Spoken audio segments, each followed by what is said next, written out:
नमस्कार, स्वागत है आपका खबर बिहार में। आपके साथ मैं हूं अभिषेक कात्यायन।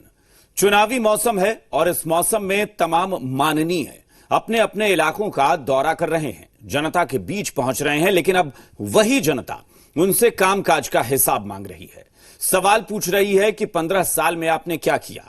जनता के इस सवाल पर माननीय के होश उड़ गए हैं, और माननीय ही क्यों, मंत्रियों के भी पसीने छूट रहे हैं। जनता के इस रूप से पहली बार जो मुलाकात हो रही है, बोलते कुछ नहीं बन रहा है, और जनता है कि बिना जवाब लिए छोड़ती नहीं, तो फिर माननीय को वहां से भागना पड़ता है। और ऐसी तस्वीर हाल के दिनों में खूब आ रही है। चुनाव प्रचार में एमएलए से सवाल जवाब, जगह जगह जनता मांग रही है हिसाब देने में फिसले तो हो गया विरोध। गजब हो रहा है, इस बार के चुनाव में प्रचार के लिए माननीयों का निकलना मुश्किल हो रहा है, क्योंकि इस बार जनता इन माननीय से काम का हिसाब मांग रही है। महनार विधानसभा सीट से जेडीयू के विधायक उमेश कुशवाहा से उन्हीं के इलाके की जनता ने सवाल पूछ लिए, 5 साल का ब्यौरा मांग लिया कि भाई आपने किया क्या है। इसके बाद तो हंगामा खड़ा हो गया, धक्का मुक्की हो गई, समर्थक और विरोधी आपस में भिड़ गए। 5 साल में तो नहीं आए थे, हमारे मिडिल स्कूल में कोई काम नहीं हुआ है, रोड मेरा जर्जर पड़ा हुआ है, इसमें कोई काम अभी तक नहीं हुआ। वहीं हाजीपुर से बीजेपी विधायक को दयालपुर पंचायत में जनता ने घेर लिया। जनता ने उनसे भी 5 साल का ब्यौरा मांगा, लेकिन माननीय के पास कोई जवाब नहीं था। उसके बाद तो लोगों ने नारेबाजी शुरू कर दी। मौके की नजाकत को देखते हुए बीजेपी विधायक उल्टे पांव वहां से निकल लिए। इनको आया हुआ कोई युग हो गया था, कोई कई महीना हो गया था, और पूरे कोरोना काल में सारे लोग आए, जनप्रतिनिधि लोग बढ़ चढ़ के हिस्सा लिए, मास्क बांटे, सैनिटाइज। लेकिन ये विधायक जी कभी मास्क न सैनिटाइज न कुछ भी, इनका फंड इधर नहीं आया। वहीं पटना साहिब विधानसभा क्षेत्र में मंत्री नंदकिशोर यादव के खिलाफ लोगों का गुस्सा नजर आ रहा है। पटना सिटी के बड़ी पहाड़ी और छोटी पहाड़ी में पुल पुलिया और मेन रोड तक जाने के लिए सड़क नहीं बनाए जाने का गुस्सा लोगों ने पोस्टर के जरिए निकाला है। यहाँ पर कुछ काम नहीं हुआ, न पुल बनाना है, स्कूल बनाना, रोड, रास्ता में भी रोड भी बना है, नाला, उस पर भी पानी जम जा रहा है। वहीं औरंगाबाद में गोह विधानसभा के चपरा गांव में कृषि मंत्री प्रेम कुमार का स्थानीय लोगों ने विरोध किया। मंत्री प्रेम कुमार अपने पार्टी के विधायक मनोज शर्मा के समर्थन में चुनाव प्रचार करने पहुंचे थे, लेकिन उनके मंच पर पहुंचने के साथ ही स्थानीय लोगों ने नारेबाजी शुरू कर दी। यही नहीं, जब मंत्री लौटने लगे तो दुल्ला बीघा नहर पर स्थानीय लोगों ने रोजगार के मसले पर उनसे सवाल पूछ लिया। अब जिस तरह एनडीए की लोकप्रियता बढ़ रही है, तो बढ़ते लोकप्रियता के खाते से देखते हुए इस तरह का आरजेडी के लोग कानून को हाथ में लेने का काम कर रहे हैं, जो लोकतंत्र में काफी शर्मनाक है, दुखद जाकर के अपनी बातों को रखना सबको अधिकार है। ऐसा नहीं है कि सिर्फ इन्हीं 4 विधायकों या मंत्रियों के खिलाफ जनता का गुस्सा फूट रहा है। अभी कुछ दिन पहले मुंगेर में भी मंत्री शैलेश कुमार के खिलाफ लोगों का गुस्सा भड़का। यानी मुश्किल माननीय की बढ़ती जा रही है, क्योंकि जनता अब पूछना शुरू कर दी है कि आपने किया क्या है, उसका हिसाब दीजिए। ब्यूरो रिपोर्ट, जी मीडिया।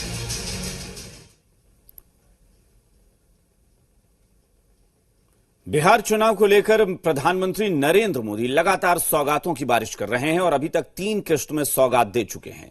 संभावना है कि ऐसी किश्तों की 3 कड़ी और आने वाली है। यानी केंद्र सरकार ने बिहार के लिए खजाना खोल दिया है। केंद्र की इन सौगातों को लेकर बिहार की राजनीति गर्मा गई है।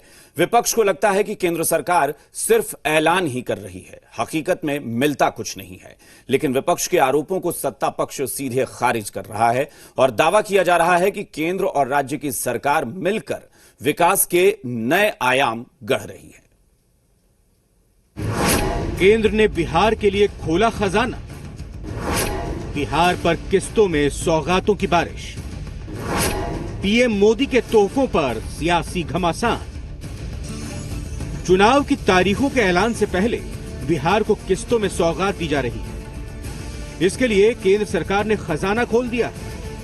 अभी तक 3 किस्तों में पीएम मोदी ने हजारों करोड़ की योजनाओं का उद्घाटन किया या फिर शिलान्यास। सत्ता पक्ष इन सौगातों को बिहार का विकास बता रहा है, लेकिन विपक्ष है कि इस पर सवाल खड़े कर रहा है। जो लोग केवल शिलान्यास का बोर्ड लगाकर भाग जाते थे, वो उद्घाटन का बोर्ड, सड़क और योजनाएं नहीं देखती थी। आज हमारे समय में उन योजनाओं को हम उद्घाटन कर रहे हैं, तो ये तो हमारी उपलब्धि ना है। स्वर्गीय अटल बिहारी वाजपेयी जी प्रधानमंत्री थे, बिहार का बंटवारा हुआ था।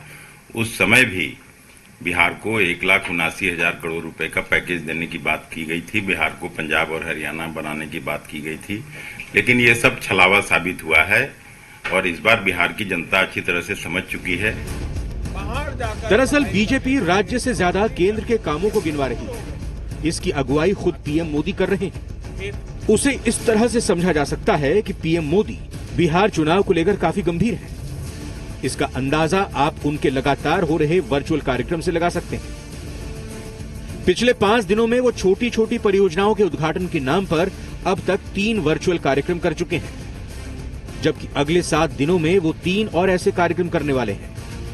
ये ऐसी परियोजनाएं हैं जिनका उनके कैबिनेट के कोई भी मंत्री या बिहार के मुख्यमंत्री भी उद्घाटन कर सकते थे, जैसे सीवर ट्रीटमेंट प्लांट और जलापूर्ति परियोजना का उद्घाटन, एलपीजी बॉटलिंग प्लांट का उद्घाटन और बिहार के लिए पशुपालन, मछली और डेयरी से संबंधित योजनाओं के शिलान्यास और उद्घाटन। लेकिन इन सभी का उद्घाटन खुद पीएम मोदी ने किया। यानी पीएम मोदी हर काम को खुद से जोड़ रहे हैं और इसी को लेकर सियासी घमासान बिहार में मचा है।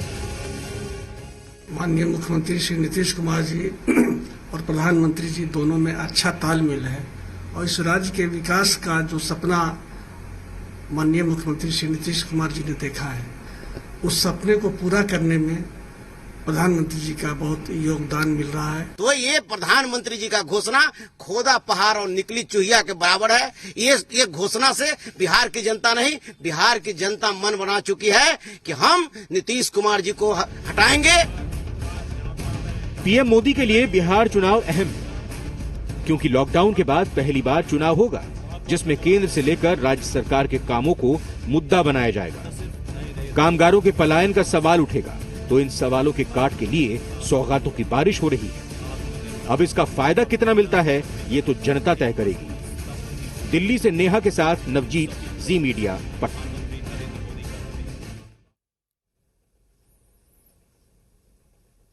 आरजेडी ने लगातार बेरोजगारी का मुद्दा उठा रखा है। एक बार फिर से तेजस्वी यादव ने इस मसले पर राज्य सरकार को घेरा और सत्ता पक्ष से 17 सवाल पूछ लिए।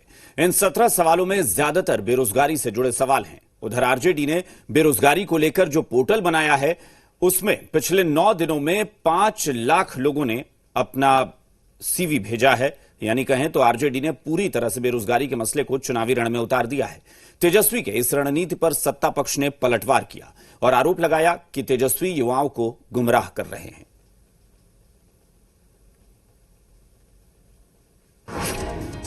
तेजस्वी ने उठाया बेरोजगारी का मसला।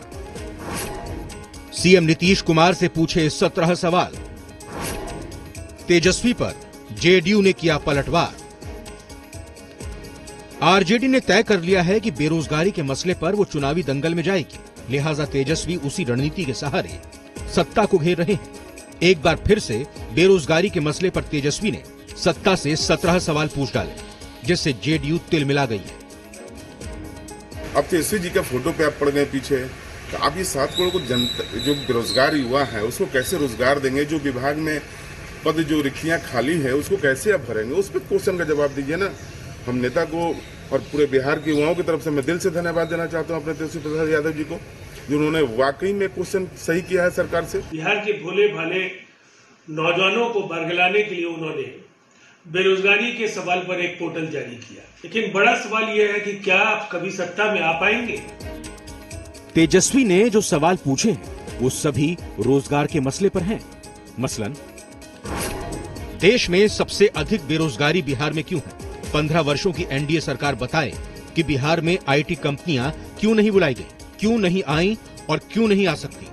बिहार में आईटी पार्क और एसईजेड्स क्यों नहीं बन सकते? 15 वर्षों की नीतीश सरकार बताए बिहार में इंडस्ट्री स्पेसिफिक क्लस्टर क्यों नहीं लगाए जा सकते?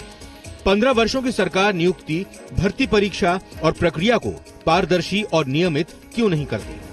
15 सालों की सरकार बताए कि आपने 15 वर्षों में बिहार में कुल कितनी नौकरियां प्रदान की, 15 वर्षों में बिहार में कुल कितने उद्योग धंधे और कल कारखाने लगे। तेजस्वी के इन सवालों के साथ उनके पोर्टल पर भी बेरोजगारों ने अपना सीवी भेजा है। आरजेडी के बनाए गए बेरोजगारी हटाओ पोर्टल पर 9 दिन में ही करीब 5 लाख युवाओं ने रजिस्ट्रेशन करा लिया है। यानी कहें तो चुनाव में रोजगार मसला बनता जा रहा है और बीजेपी कहती है कि हर किसी को सरकारी नौकरी नहीं दी जा सकती है। बेरोजगारी पर कोई भी सरकार के नौकरी से, सरकारी नौकरी से, चाहे कोई भी सरकारी नौकरी से भारत देश के सभी नौजवानों को, सभी काम करने वालों को और नौकरी नहीं दिया जा सकता, कोई भी सरकार नहीं दे सकती। कांग्रेस पार्टी पहले से कहती आ रही है कि देश को प्रधानमंत्री ने और बिहार को नीतीश कुमार ने बेरोजगार कर दिया है 15 सालों में, और तेजस्वी जी का यह अभियान बेहतर है। दरअसल जिस तरह से चुनाव में आरजेडी बेरोजगारी के मसले को हवा दे रही है, उससे परेशानी सत्ता पक्ष को हो रही है। और अगर चुनाव में बेरोजगारी मुख्य मसला बना तो समझ सकते हैं जेडीयू और बीजेपी के सामने कितनी बड़ी चुनौती आ जाएगी। यही वजह है, चाहे सत्ता पक्ष हो चाहे विपक्ष, इस मुद्दे को लेकर अपनी अपनी राजनीतिक रोटियां सेक रहे हैं। कैमरामैन सिंधु मनीष के साथ शैलेंद्र, जी मीडिया, पटना। विधानसभा चुनाव में कांग्रेस डिमांड पर है। सदाकत आश्रम में चुनावी बायोडेटा की बाढ़ आई हुई है। 14 सितंबर तक सदाकत आश्रम में 650 उम्मीदवारों ने अपना बायोडाटा भेजा है। बढ़ती दावेदारों को देखकर अब कांग्रेस ने बायोडाटा एक्सेप्ट करने के लिए टर्म और कंडीशन लगा दिए हैं।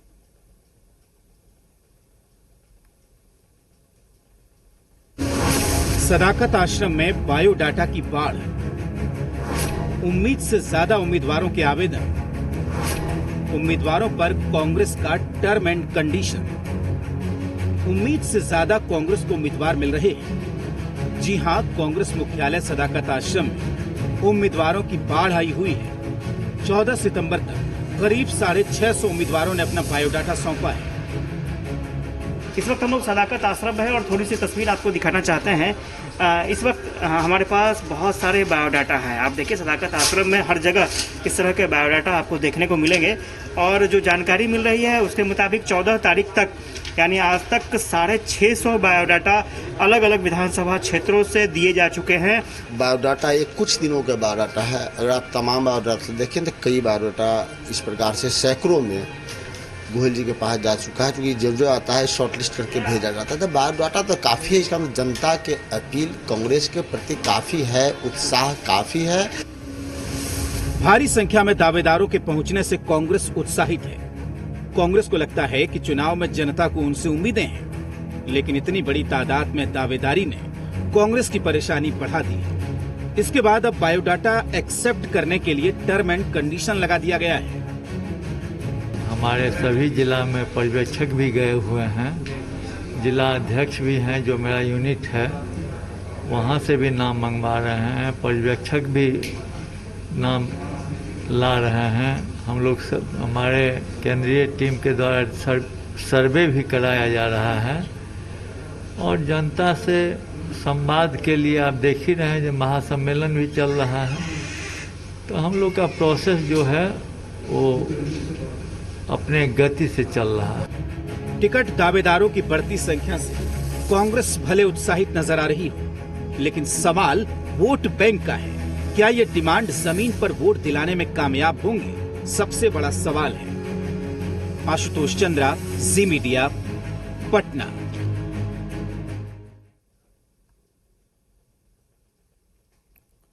विधानसभा चुनाव को लेकर एलजेपी ने अभी तक अपने पत्ते नहीं खोले हैं। दिल्ली में सीटों को लेकर अहम बैठक बुलाई गई, लेकिन इस बैठक का कोई नतीजा नहीं निकला। दिल्ली में एलजेपी सांसदों की बैठक में सीएम नीतीश कुमार के काम का जमकर विरोध हुआ है। वहीं दूसरी ओर प्रधानमंत्री नरेंद्र मोदी की ओर से बिहार के लिए किए गए कार्यों की एलजेपी सांसदों ने जमकर तारीफ की। इस बैठक में बिहार में अफसरशाही के खिलाफ सवाल उठाए गए। साथ ही इस बैठक में बिहार में बाढ़ और कोरोना वायरस के कारण उपजे हालात पर भी चर्चा की गई। बैठक का आधार जेडीयू के प्रधान महासचिव केसी त्यागी का वो बयान था जिसमें कहा गया था कि लोजपा और जेडीयू कभी भी चुनावी गठबंधन में नहीं रहे हैं। इस बयान के आधार पर ही लोजपा ने इस बैठक में यह निर्णय लिया है कि वो 143 सीटों की जो सूची बनाई गई थी वो उस पर काम शुरू करेगी।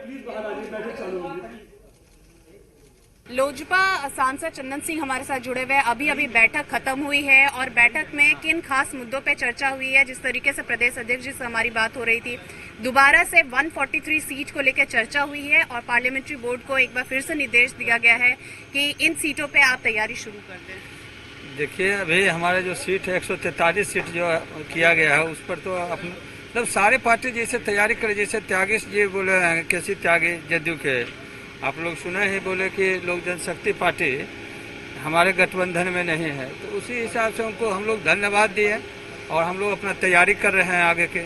इस बैठक में 143 सीट्स पे दोबारा बातचीत हुई है, तो क्या हम ये समझे कि लोजपा 143 सीट्स पे पूरे तरीके से तैयारी कर रही है अपने उम्मीदवारों को उतारने? बिल्कुल बिल्कुल, हमारे आदरणीय राष्ट्रीय अध्यक्ष जी का ये आदेश आया था कि बिहार संसदीय बोर्ड 143 सीट की सूची उन्हें सौंपे, तो इसकी पूरी तैयारी है और कुछ दिनों में हम लोग उन्हें सौंप देंगे। सूरजभान जी ने आज स्टेटमेंट दिया कि 20 सीटें हमारे पसंदीदा हो, बाकी जो गठबंधन तय करेगा हम उस पे लड़ेंगे। नहीं, देखिए वो सब ऐसी कोई बात नहीं है।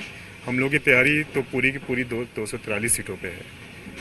हम लोग को सीट मिले या हमारे गठबंधन दल को मिले, हमें सीट मिले तो हमारी पूरी तैयारी होनी चाहिए कि हम जीत हासिल करें। हमारे गठबंधन दल को जो भी सीट मिले तो हमारी पूरी तैयारी होनी चाहिए कि भाई हमारे प्रत्याशी जो है गठबंधन के प्रत्याशी है उनको जीत हासिल है। तो इस तरीके की हमारे साथ प्रिंस राज जुड़े हुए थे, प्रदेश अध्यक्ष बिहार के। उन्होंने साफ तौर पे कहा है कि वैसे तो लोजपा की तैयारी पूरे बिहार की सभी विधानसभा सीटों पे है, हालांकि जो अभी बैठक हुई है वो बैठक आधार बनाया गया है केसी त्यागी के स्टेटमेंट को, जिसमें साफ तौर पे कहा गया था बीते 15 सालों में लोजपा और जेडीयू कभी चुनावी गठबंधन में नहीं रहा है। और इसी स्टेटमेंट का स्वागत करते हुए और आधार बनाते हुए लोजपा ने साफ कर दिया है कि 143 सीट्स पे उम्मीदवार उतारने के लिए पूरे तरीके से तैयार है, अगर बात बनते हुए नजर नहीं आती है तब। कैमरा पर्सन अमित के साथ नेहा, जी मीडिया, दिल्ली।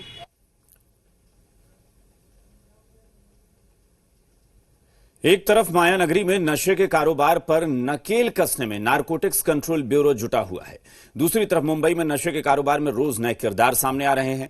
इस बीच भारत नेपाल बॉर्डर के पास अंतर्राष्ट्रीय शहर रक्सौल में कपड़ा तस्करी की आड़ में नारकोटिक्स तस्करी का भांडाफोड़ हुआ है और नशे का यह सामान देश के बड़े शहर में भेजने के लिए नेपाल से लाकर रक्सौल में रखा गया था। रक्सौल में 258 करोड़ का 86 किलो ड्रग्स जब्त किया गया है। बड़ी खेप यहां पकड़ी गई है ड्रग्स की। खुफिया और सुरक्षा एजेंसियां सख्ते में हैं।